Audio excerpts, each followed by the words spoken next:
Le Rubik's Cube est un puzzle à 6 couleurs extrêmement difficile à faire sans aide. Alors on est d'accord que ce serait complètement impossible pour quelqu'un de daltonien, non?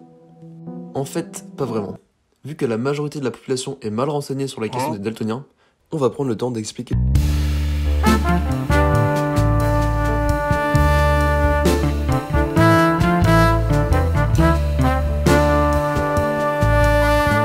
Rappeler exactement qu'est-ce que c'est la lumière et qu'est-ce que c'est que le daltonisme. Quand un objet est bleu, il absorbe une majorité de la lumière polychromatique qui l'éclaire. La source peut être en général le soleil ou une lampe, et renvoie une longueur d'onde comprise entre 380 et 500 nanomètres, ce qui correspond dans le spectre des couleurs à du bleu. Si un objet est jaune, il renverra des longueurs d'onde dans le vert et dans le rouge. Dans la vision humaine, on utilise 3 types de cônes pour voir les couleurs. Chacun de ces cônes est sensible à la lumière et en particulier à une longueur d'onde spécifique. Les cônes B 437 nanomètres, les cônes V 533 et les cônes R 564. La somme de millions de ces cônes forme une image en couleur après le traitement des informations par le cerveau. Quand on voit du bleu, ça a cette couleur-là uniquement parce que c'est le cerveau qui a décidé d'interpréter la lumière à 450 nanomètres de cette façon. Et suivant l'espèce, le bleu pourrait ressembler à quelque chose de complètement différent. Ces cônes n'ont pas la même importance. Les cônes bleus occupent seulement 5% des cônes totaux, tandis que le rouge entre 45 et 75, et les verts entre 40 et 20%. On voit déjà que suivant le rapport entre les cônes R et les cônes V, il y a déjà une différence de perception unique à chaque personne. De plus, les cônes ne sont pas très sensibles à la lumière et sont donc inutiles de nuit. On utilise alors des bâtonnets, bien plus sensibles, mais qui ne permettent de voir que les nuances de gris. Donc, si vous avez envie de voir ce que ça fait d'être daltonien, essayez de résoudre un Rubik's Cube sous un clair de lune. Votre vision des couleurs est alors pire que le plus daltonien des daltoniens. On va maintenant parler de pourquoi est-ce que les daltoniens voient mal les couleurs. Tout d'abord, on ne voit pas d'autres couleurs, mais moins de couleurs. Et en fait, c'est un problème génétique qui malforme certains types de cônes qui impactent la vision. Les cas les plus courants sont les dysfonctionnements partiels ou total de cônes rouges, protanopie et protanomalie, ou des cônes verts, deutéranopie et deutéranomalie. On fait souvent le rapprochement entre le daltonisme des cônes rouges et des cônes verts, car ils sont proches entre eux et se situent même tous les deux dans le domaine du vert. Le rouge est en fait bien au-delà, à partir de 620 nanomètres. Le daltonisme des cônes bleus, tritanopie et tritanomalie, sont extrêmement rares. Seulement une personne sur 30 000. Mais alors concrètement, qu'est-ce que ça fait d'être daltonien? Quelles sont les conséquences? Dans la vie de tous les jours, quasiment aucune.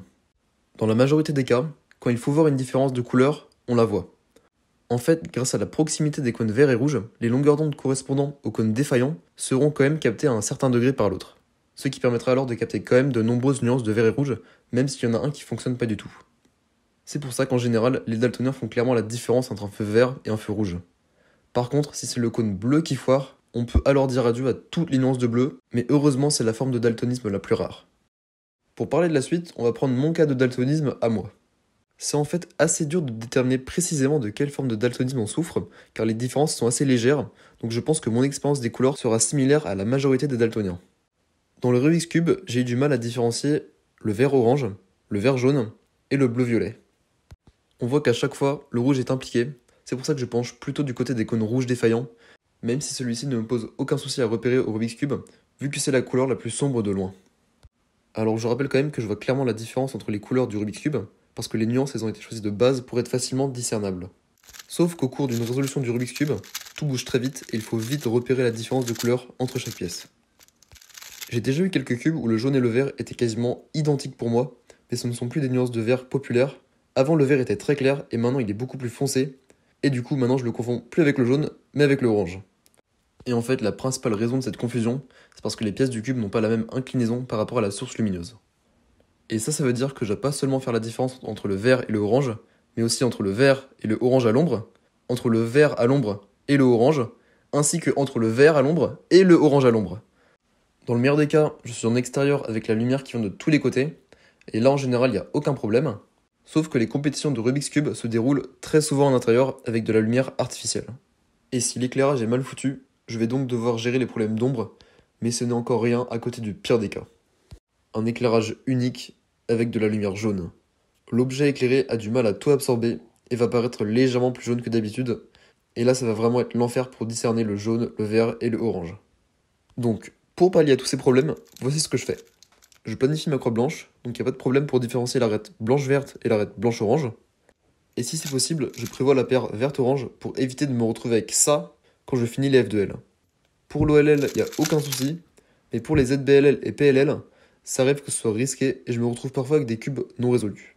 Sinon, il y a aussi Mats Valk, un daltonien double vice-champion du monde de Rubik's Cube et un ancien déteneur de record du monde, qui commence par la face verte ou bleue au lieu du blanc classique. Et ça, en gros, ça va lui permettre d'éviter des moments d'hésitation.